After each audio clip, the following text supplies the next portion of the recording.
আমার gaming life যাত্রা শুরু হয় 2019 সাল। ছোট্ট একটা অ্যান্ড্রয়েড ফোন ছিল।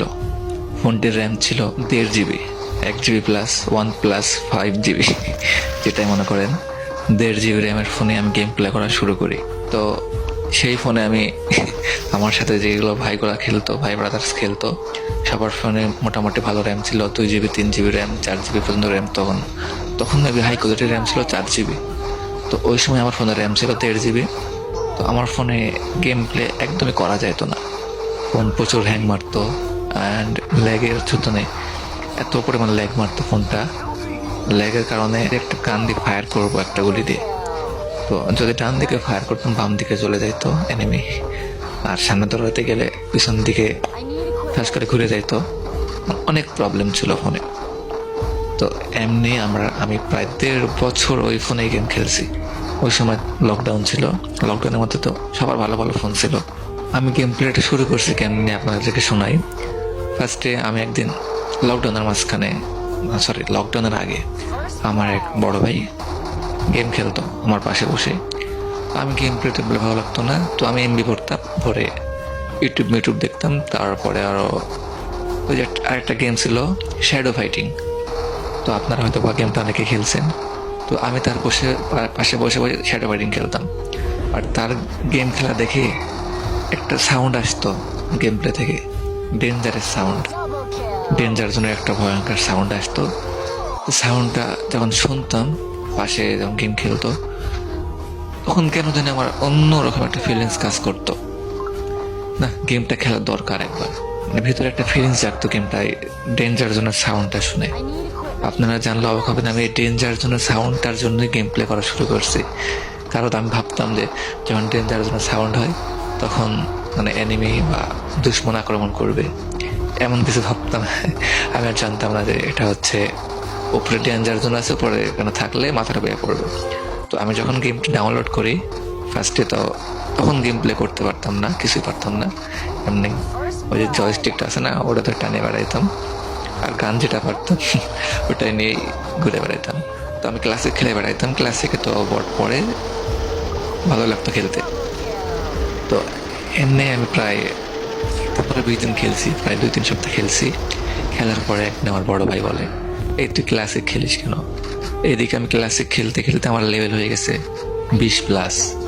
প্রায় তখন মেবি আমার লেভেল ছিল 23। হ্যাঁ, ওই সময় আমার এক ভাই বলতেছে, দেখ তুই এই ক্লাসিক সারাদিন খেলে কি লাভ হবে, তোর কোনো ফায়দাই হবে না। তুই বিয়ার র্যাঙ্ক খেল, অনেক মানে লেভেল আপ হবে, আর তুই হিরোইক করতে পারবি। হিরোইক এটা কি বুঝতাম না। তো এটা দেখার জন্য আমি বিয়ার র্যাঙ্ক খেলা স্টার্ট করি। তো প্রথম যেই ম্যাচে নামছি ভাই, আমি ওই ম্যাচে নামার সঙ্গে সঙ্গে মেরে দিস আমারে।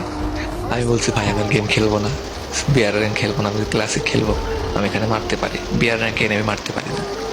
তো এটা শুনে আমার ভাই বকা দিচ্ছে আমারে, তুই বিয়ার ক্লাসিক খেলে কোনো লাভ নাই, শুধু সময় নষ্ট হবে, তুই বিয়ার র্যাঙ্ক খেল, অনেক কাজে লাগবে। বিয়ার র্যাঙ্কে ডায়মন্ড উঠতে পারলে এই দেয়, এগুলা গিফট অনেক কিছু পাবি। তো অনেক গ্রুপে গেলে যখন শুধু ক্লাসিক খেলতাম, গ্রুপ থেকে কিক করে দিত। বাট আমাকে বলতেছে, যখন তুই ডায়মন্ডে হিরোইক উঠবি তখন তোকে সবাই সম্মান দিবে। দেখতাম যে অনেকে গ্রুপে গেলে যারা ডায়মন্ডে আছে, হিরোইকে আছে, ওই দেখলে ভাই বিগ ফ্যান করতো। তো আমার ইচ্ছা ছিল আমাকে কেউ বিগ ফ্যান বলবে। তো তখন আমিও গেলাম বিয়ার র্যাঙ্ক খেলার জন্য। তো শুধু যাই, পড়ি আর মরে যাই, যাই, পড়ি আর মরে যাই। গেম প্লে আর করা হয় না, করতে পারি না, শুধু মাইনাস খাই আর মাইনাস খাই। টানা 3 দিন খেলার পরে ভাই আমি ব্রোঞ্জ থেকে সিলভারে উঠছি। তো তখন আমার এক বড় ভাই আমাকে বুদ্ধি দিল, দেখ তুই তো গেম প্লে করতে পারিস না, তুই এক কাজ করতে পারিস, ওই ফ্যাক্টরির সাইডে যে আপনারা এখন দেখবেন আছে যে হলুদ সিঁড়িটা আছে, লম্বা সিঁড়ি, ওই সাইড দিয়ে যে ওপরে কি কয়, ওই হলুদ রডগুলা শোয়ানো আছে না। তো আমি ওটার উপর নেমে পুরো ম্যাচ ওখানে শুয়ে থাকতাম। তারপরে বিমা শক্তির উপরে যে বড় বিমা শক্তির বড় খাম্বাটা আছে গোল, ওটার উপর শুয়ে র্যান্ড পুশ করতাম। ভাই এগুলা ভাবলে আমার যে হাসিটা পাই।